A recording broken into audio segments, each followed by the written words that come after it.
So for those who can't afford to do this, this is for you. I think we should take the time to do the things we'd like to do, the hobbies and all the things we can't usually do because we have to work. So things like sleeping and dancing and watching Netflix and cooking, for example. So in my case, I don't watch Netflix that much. This is a great time to discover shows and different movies and not be behind.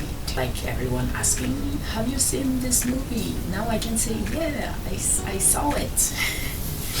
And that wasn't the case before. It's not an easy time to find peace in us and to relax. But we really need to try to do this because this situation won't last forever. Because we are free.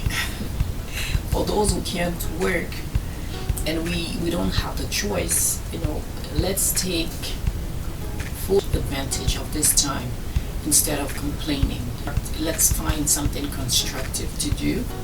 A great thing we can start to do is, like I said before, take the time to do what you like to do, your hobbies, and sleep and watch Netflix and stuff.